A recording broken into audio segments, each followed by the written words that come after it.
Hi, welcome back to Free Speech with CR. I'm Molly Blakemore, and I'm here with my co-host, Dr. Keith Klamer. Hello, and it's great to be on session 2. And John, I want to ask you, we last left this conversation about a card that your mom gave you for your birthday. Yeah, we were Can you talk to us about that card? sure. We were talking about why faculty, why people come to become teachers, and how academic freedom protects the work that they do as teachers. And I was mentioning that, um, we become teachers because we want to have a positive impact on the world. We want to help promote the things that we think are good and true and beautiful. And academic freedom helps us do that. And I was explaining that oftentimes that can be a very intense motivation where we believe we not only want to make the world a better place by teaching our subjects and our disciplines, but that we want to also shape the people who are in our classrooms into being particular kinds of people who hold particular kinds of values. And that's where I think we start to cross some boundaries between academic, that for define academic freedom. And I was explaining that early on in my career, my mother gave me a birthday card, and it has a picture of a kind of 19th century dandy sitting on his desk in his office. And the caption was, "I was meant to lead a revolution, not teach." Teach.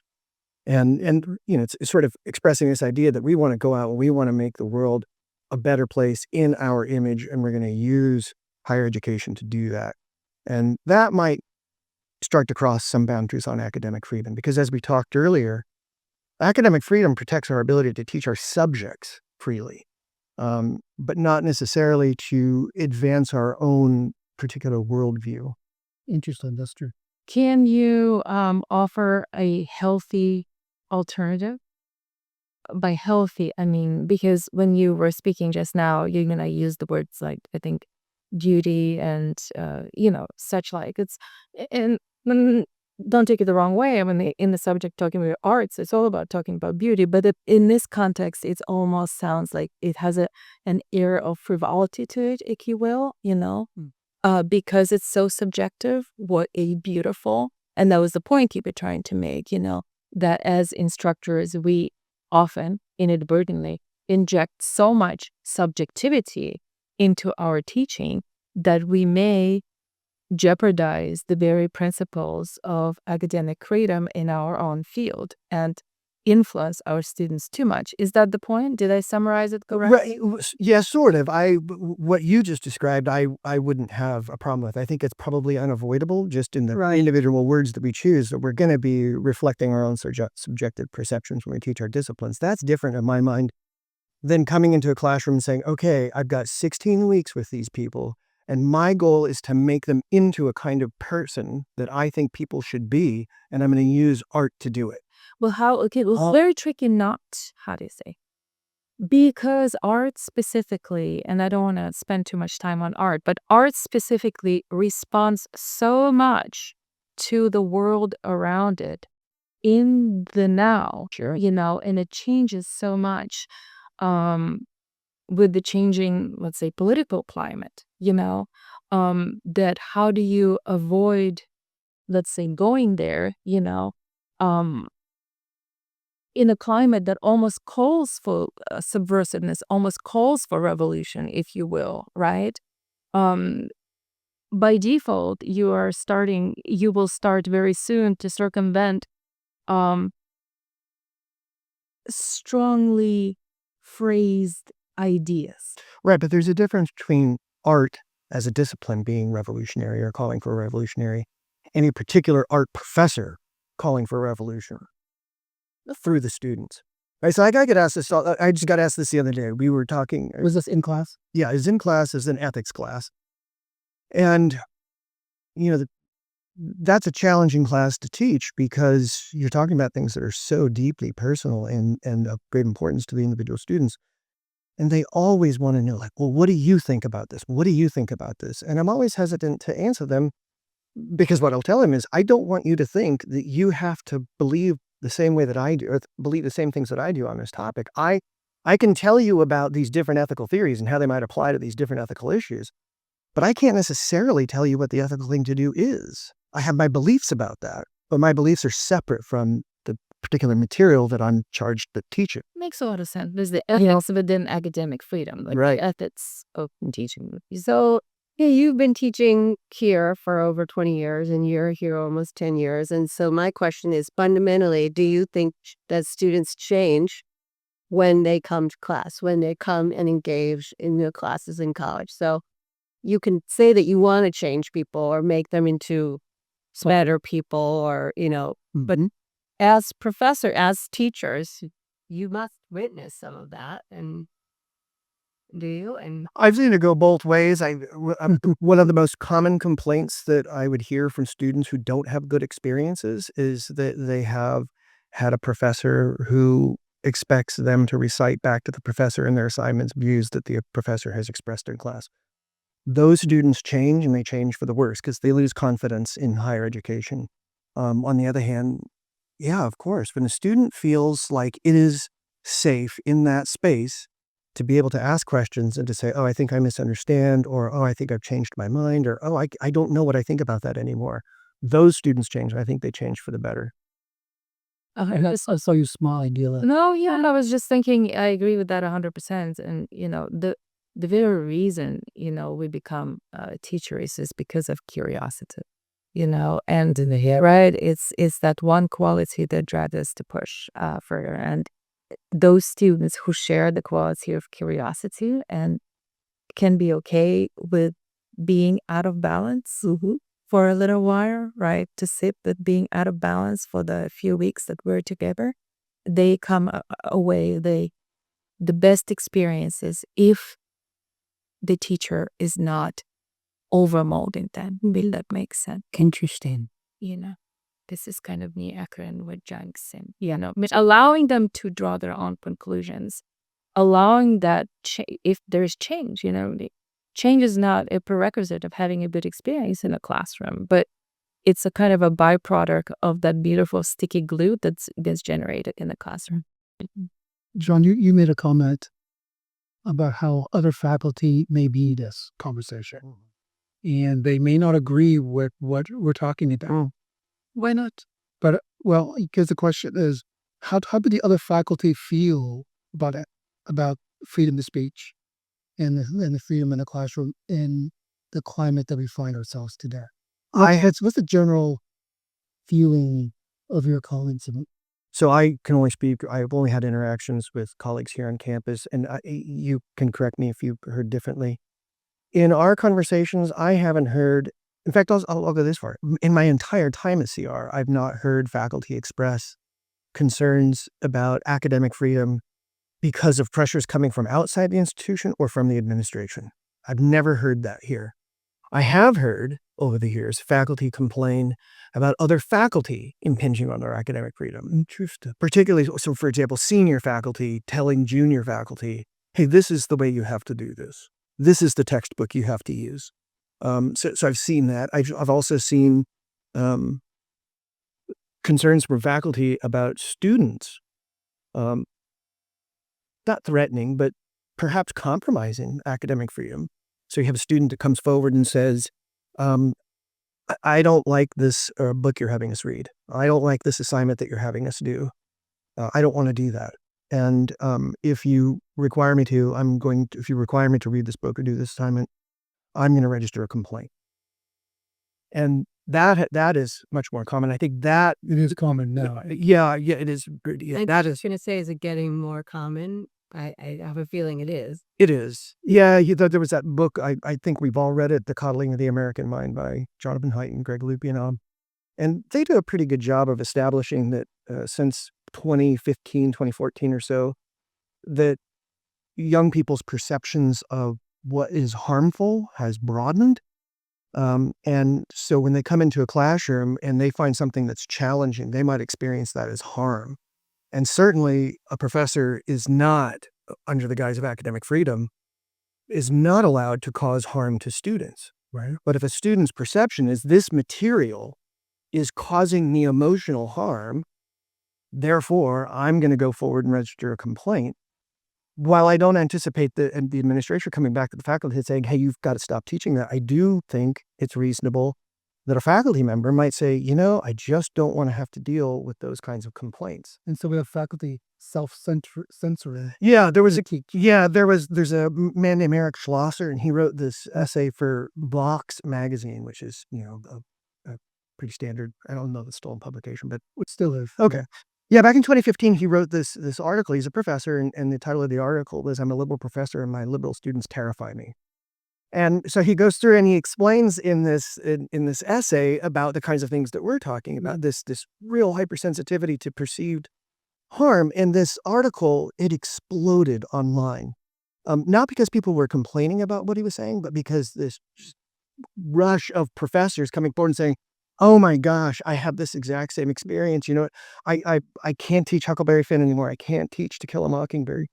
There were, I'm sorry, just, No, I was just gonna say, well, to go back to this question of what's the word on the street, so to speak, our colleagues are terrified, and this is um it, it's they're terrified that their words will be used against them. It's just as simple as that. But it's also because the academic freedom as such, I see it as a sort of internal, if you will. It's an internal condition that exists within academia, right?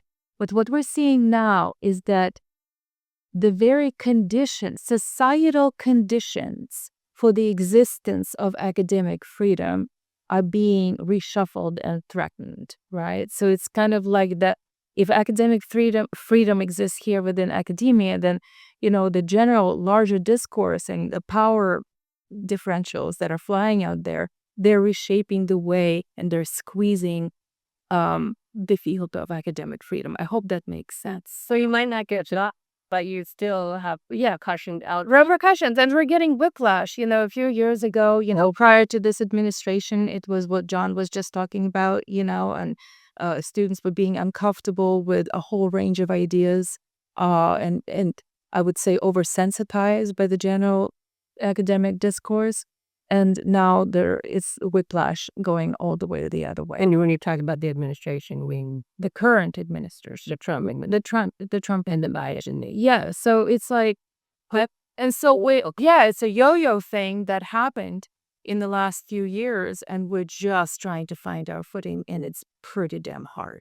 maybe your experience is different. I don't think about the external pressures. I mean, maybe that's just because we are a small rural. Bless your heart. Well, I think about the external pressures manifesting within. In other words, I worry more about what the students and what our faculty colleagues are bringing into the learning environment than I do about the local politicians here trying to influence what's happening. But it's all one, how do I say it? These are permeable borders. Our students are reflective. The mindset of our students is reflective of the wider climates of the city. That's exactly what I mean. Yeah. Yeah, 100%. Because like if I was teaching history, I'd be concerned Yeah. because what topics do I stay away from so I don't trigger a complaint? There's Do I talk about the 1960s Right. and say, how do we teach this? when they're not even allowed to just talk about it at the Smithsonian right now. And so how do we teach? Just exactly, and the just dominant topics in humanities have changed dramatically. And whereas I want to say a few years ago the emphasis was on talking about this is intersectionality and gender, race, all these topics that emerged out of the 60s. Now all of a sudden the sort of the larger context and federally, these topics are being pushed to the side. So, and because again, like I've mentioned, art deals so much with what's going on sociopolitically, it's a tricky time. So what's the answer? How do we get through this without breaking apart? How do we do this? How do we move forward as a team? Well, I'll go back to something I said in our earlier conversation. I think that with regard to academic freedom and how that protects what we do in the classroom, I think we have to be really mindful about wielding that power responsibly and maintaining I think there's a way to maintain the trust of the public in turbulent political times without compromising your values and without alienating people. And I think if we're honest about what our intentions are and we're honest about what our objectives are, then I think we can get through pretty much anything, because that we can be united around those things, even if we're divided over particular political issues. And okay, my answer is really simple. You have to talk to people and let them listen to me. I'm sorry, it's so hokey, but that's true. No, actually, I think That's what we've been talking about. Well, you have to, you can't, if you have these intense political social divide, and you are talking at each other, whether it's a student or a colleague, the needle is not going to, I want to take the opportunity of segueing into your book. Oh gosh. Okay. It's because I read it a couple times, actually. I'll read it. So thank you for sending it to me 2 months ago. But then you are reading it. Did it take you 2 months to get through it? No, actually, I had to read it. I had to read it twice. You know, the reason when he's up late at night and can't fall asleep. But I know that's not true. I found it riveting. It truly did, because I went to your class. What's the name of the book? Introduction to Formal Logic. And It's a gripping title. Sean, I thought it was terrific. It's because I've been to your class 3-4 times At least, yeah. and I didn't quite understand what you're talking about in class. So I read your book, That makes sense to me. and there is a page here, and I get to it on page 36, Okay. where it talked about how to think about arguments, right? And then there's a way to judge whether a statement is true or false. And there are statements that are flowing in the media now that we seem to grasp on as truth. All right, so how can we teach students and ourselves, actually, to look at the arguments that are put out there to get to what truth is? I think that's really the basic quality is we don't know what truth is. We don't agree that much, right? Yeah. So how do we have a conversation that you were suggesting about talking and about the arguments and coming up with the truth, where we can all say, that makes sense to us? How do we do that? Well, I don't know that I have a great answer for you. I know the ways not to do that. Talk to us about that. Okay, I know the ways not to do that is to think of the arguments that we encounter as weapons that we use in order to win battles against our opponents, whatever those opponents are. If we come together though and we say, well, we're going to make arguments. We're not going to have an argument. We're going to make arguments together as a way of determining what the most reasonable conclusion to draw is. And that requires that we not be combatants in an argument, but that we be conversation partners who are really going to figure out what the good ideas are and how we would justify our judgments of those ideas being better than others. But I think that requires us to come together and say, so we've got this problem to solve, and the problem is not you, and the problem is not me. There's the problem, and we're going to go at this together. And our job, Agonism, agonism, yeah, absolutely. which we talk about. Yeah. Yeah, so we're going to come at this. I used to teach a class at former college, Yavapai High College in Prescott, Arizona. It's called Technology and Human Values, and I taught it with another professor. And the way that we would prepare for class was we would sit down and we'd say, like, okay, here's the issue. You have to make this argument. I'm going to make this argument. And then we're going to see kind of where that takes us. And so what it did is it took the problem that was contested, something that was being contested, and it put it over there, not here, not there. It put it over there. And then we were able to come at that together as conversation partners. And I think that approach is ultimately going to lead to much better results than trying to win. I can see the values of that. I like that. Yeah, I think that's what you're describing is the spirit of inquiry that has guided the topic of academic freedom to begin with. To dissuade our students from coming into class with foregone conclusions. And saying we're gonna poke at this thing from here and here, here. Look at evidence. Look at research. Look at context.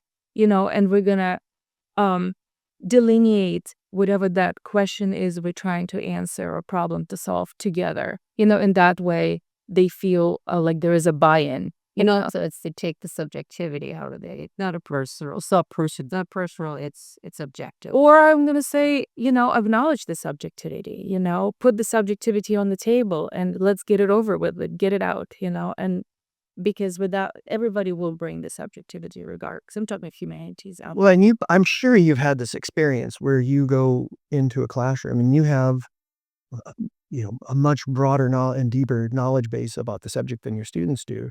But if you're approaching the conversation with the students in the manner that we're describing here, you've probably had those moments where you say, I hadn't thought of that. And a student is able to cause you to see something differently than you saw before. I always say, just good. That's how I learn more from my students than they learn from me. It's always true for us, But there's you don't want to win the battle and lose the war, so to speak. Again, read the room, and move with increments that everybody's comfortable with. Leave space to say I'm wrong. I mean, all the famous 38. Absolutely true. We'll talk about it. Wow, look at the time. And so it sounds as though if we were to do it right, that we would have some hope, that there is some hope out there. I have hope. Do you have hope? I do. Why do you have hope, John? Because I think that there are plenty of people who are able to avoid getting distracted by all of the noise. I think that there is, even though it doesn't seem like this, and I could be wrong about this, but I do think there are people who are becoming concerned about the kind of conversation we're having as a country.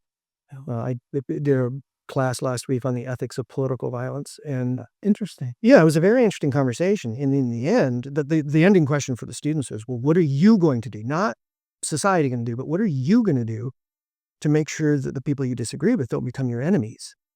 And they were very interested in that question. They wanted very much to know, how am I going to walk out of this room and go back out into this really chaotic, turbulent culture with all of this noise and conflict? And how am I going to engage with people? How am I going to have meaningful conversations with people? And the fact that was the most important question to them, the question they were the most interested in, is what gives me hope.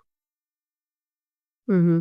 It does seem like we're getting to some sort of reckoning point where people recognize this can't go on like this forever.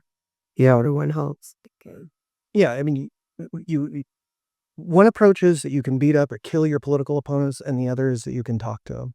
And the rules apply equally to all sides. So you want to be really careful about what kinds of interactions you think are okay.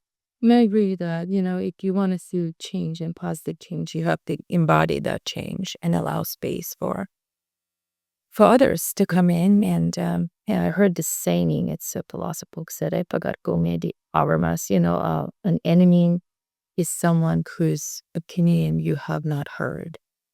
Oh, and I don't know, it's just food for thought. Even it's very strongly worded, but it seems in today's world, it's like, who is not with us is against us, it's this like, Will we drop Bob and them, but it's all us. It's all of it. It's us, yeah, we're in this room, it's us. In this institution, it's us. In this country, it's all us. So, it's if we allow a little bit of that softness and openness to seep in at beard and objectivity and balance all of these premises, I think there's a way forward. I'm an optimist. No, but what role does the institution have in this?